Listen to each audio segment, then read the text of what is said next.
All right, so welcome to this deep dive. And today we're going to be looking at an article from the Third Decade Journal. Okay. Um, and it's about Lee Harvey Oswald Mm-hmm. in New Orleans in August of 1963, Okay. just a few months before the JFK assassination. August 63. Yeah, Yeah, that's a pivotal time. it is. He was already on the radar of authorities, wasn't he? Well, he gets arrested in New Orleans Right. for disturbing the peace Mm-hmm. after a confrontation with anti-Castro Cubans while distributing Fair Play for Cuba leaflets. I see.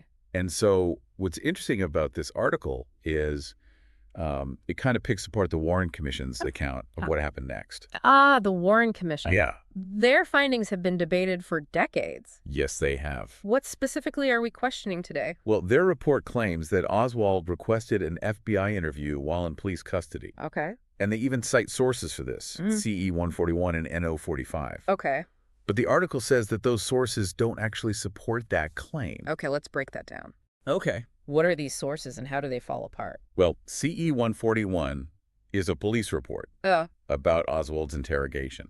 You'd think it would mention him asking for the FBI, right? Right. You would think that it would be in there, Yeah. but it's not there at all. So a key piece of evidence is missing from the report itself. Exactly. What about NO 45? So that one's a transcript of Lieutenant Martello's testimony, Okay. the officer who interrogated Oswald. Right. And again, no mention of Oswald requesting an FBI interview. So that's two strikes against the Warren Report's claim. Yeah. So if their own cited sources don't back them up, what's the alternative explanation? Well, this is where it gets even more curious. Okay. FBI agent John Quigley testified that he did interview Oswald at the police station, Okay. but at Oswald's request. Hold on. Yeah. So the Warren Report claims a request. Their sources don't show it. And now an FBI agent says it happened, but secondhand. Yeah. That's quite a discrepancy. It is. Yeah. And to make things even more murky, Quigley described Oswald as reticent and evasive during the interview. Which is strange, right? Yeah. If Oswald had asked for the interview, wouldn't he be eager to talk? Right, you would think so. Yeah. Quigley tried to explain it away by saying people clam up when probed too deeply. That feels like a weak excuse. Yeah, it does. It raises doubts about whether Oswald genuinely wanted that FBI interaction. Yeah. What other evidence does the article present? Well, there's testimony from Carlos Brignier, Okay. who is one of the anti-Castro Cubans involved in the confrontation that got Oswald arrested. Right. Brignier remembers being questioned by plainclothes FBI agents at the police station. Wait, so the FBI was already involved before Oswald supposedly requested the interview. Yeah, That changes things. it does. And there's another peculiar detail that the article highlights. Okay. Oswald was released shortly after his FBI interview. And the Warren Report conveniently omits how that happened. Yeah, they do. They seem to be glossing over some significant details. They are very good at that. Yeah. The article also brings up this whole debate around the paper bag Mm-hmm. that Oswald allegedly used to transport the assassination rifle. Okay. You know, even that detail is contested. So are we saying that the Warren Commission was deliberately misleading the public? Well, I don't know if we can say that definitively, Okay. but this episode definitely highlights the gaps in their narrative. Mm-hmm. It makes you wonder Yeah. if Oswald didn't request that interview, Ooh. did. Right. And what does this suggest about his relationship with intelligence agencies? Those are the million-dollar questions. They are. And they underscore why we must critically examine official narratives and seek out different perspectives. Exactly. What else does the article reveal about this whole New Orleans episode? So there's this really interesting point about Lieutenant Martello's role in all of this. Okay. Remember, his testimony lacks any mention of Oswald requesting the FBI. Right. Yet he's the one who supposedly relayed that request to Agent Quigley. That's quite a contradiction. It is. And the Warren Commission didn't even seem to notice, let alone investigate it.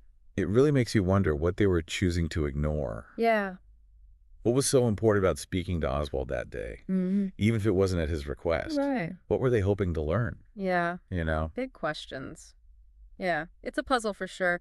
And this whole detail about Lieutenant Martello just, deepens the mystery. Yeah. If Oswald wasn't driving this interview, who was? Right. And the article suggests that maybe the FBI was tipped off by Martello as part of like a routine notification procedure. Okay.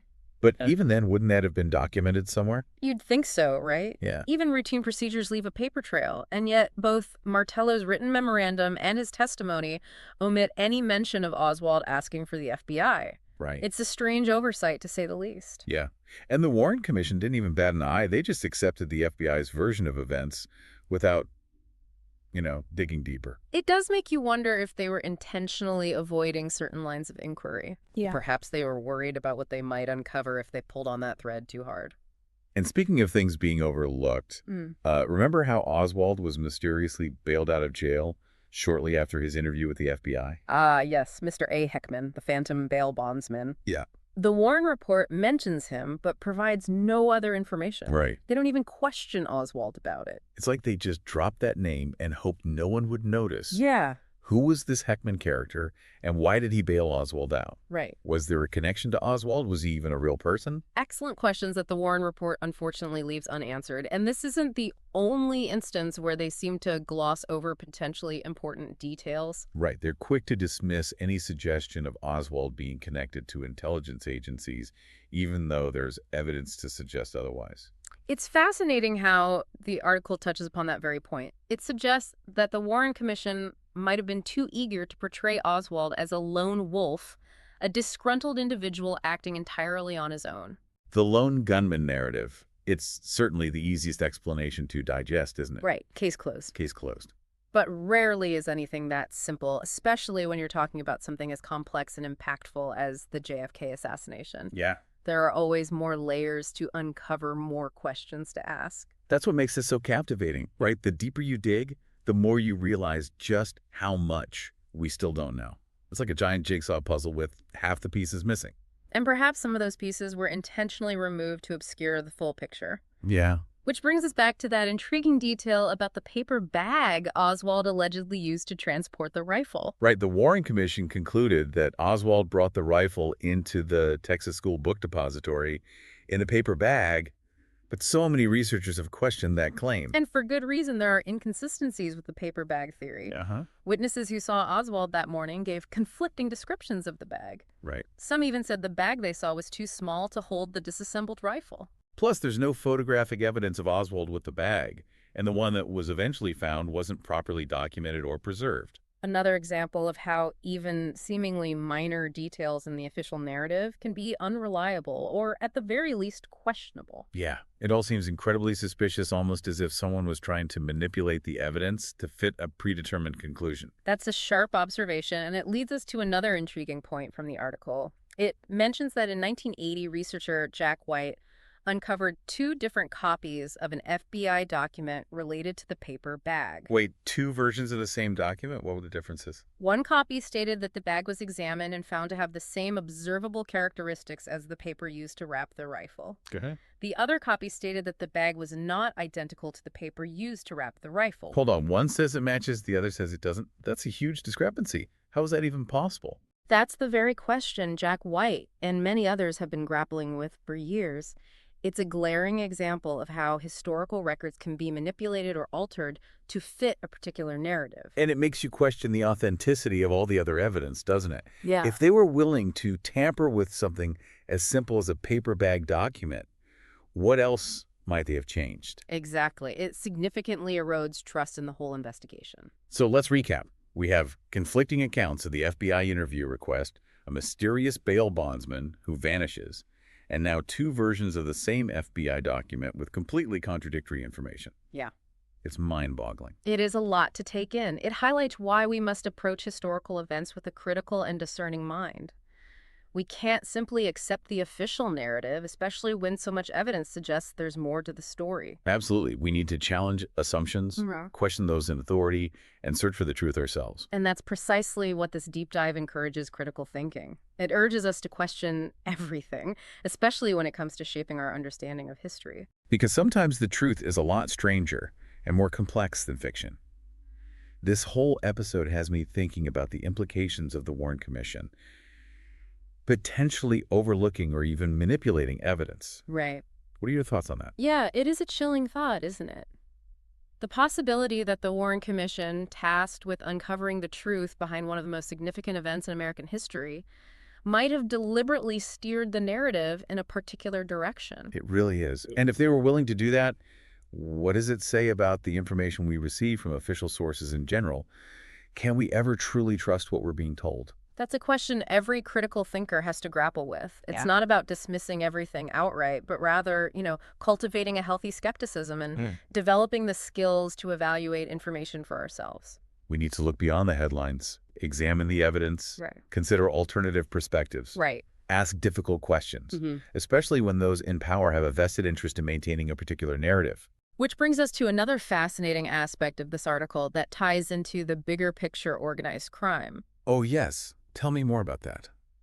Well, the article sheds light on Jack Ruby, the man who shot Oswald just 2 days after the assassination, and it delves into his activities in the months leading up to that fateful day in Dallas. Okay, Jack Ruby, what kind of activities are we talking about? It appears Ruby was in frequent contact with some rather unsavory characters, including individuals connected to major organized crime figures like Carlos Marcello and Sandro Trafficante. Marcello and Trafficante, weren't they some of the most powerful mafia bosses in the country at the time? Exactly. And the article suggests that Ruby might have been leveraging these connections for financial gain. Yeah. He was reportedly in deep with the IRS and facing pressure from competitors in his line of business. So Ruby was desperate for money and turned to organized crime for help.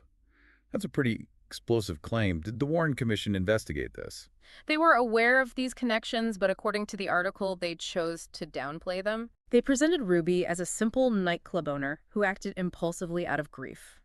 But if we consider the evidence, the article presents a different picture. Emerges a picture of a man entangled in the criminal underworld, potentially acting on behalf of forces beyond our current understanding. Precisely, it raises serious questions about whether Ruby's shooting of Oswald was truly a spontaneous act or something more calculated. Yeah, it's a chilling thought, isn't it? To think that Oswald might have been silenced before he could reveal what he knew. And it underscores the importance of questioning the official narrative even decades after the event. So we have Oswald, the alleged assassin, with his mysterious connections to the FBI and his questionable past. And then we have Jack Ruby, the mob-connected nightclub owner, who eliminates Oswald before he can stand trial. It's like something out of a spy novel, with secret meetings, shifting allegiances, and questions that continue to linger long after the final page is turned. And it all takes place against a backdrop of Cold War tensions, political machinations, and a nation reeling from the loss of its leader. This deep dive has certainly revealed that history is rarely straightforward. There are always more perspectives to consider, more evidence to weigh, and more questions to ask. So what's the takeaway for our listener today? What can we learn from this web of inconsistencies and hidden connections? I think the most crucial lesson is the importance of critical thinking. We can't passively accept the information we're given, especially when it comes to events that have shaped our world. We must dig deeper, explore different perspectives, and challenge assumptions. Especially when those in power have a vested interest in maintaining a particular narrative, like in the case of the JFK assassination, where the official story still leaves many unanswered questions. And perhaps by continuing to ask those questions, by relentlessly pursuing the truth, we can inch closer to a more complete understanding of what truly transpired. Well, this deep dive into Oswald's August in New Orleans has been a fascinating journey, full of twists and turns. It's clear that there's still much to uncover, many more pieces of the puzzle waiting to be found. And it's a journey we must continue to take, not just with historical events, but with all the information we encounter in our lives. We must be vigilant, discerning, and never stop questioning. Well said. That's a wrap on our deep dive into this pivotal month in history. We hope you found it as thought-provoking as we did. Until next time, keep those minds curious, and remember, sometimes the most fascinating truths are the ones waiting to be unearthed.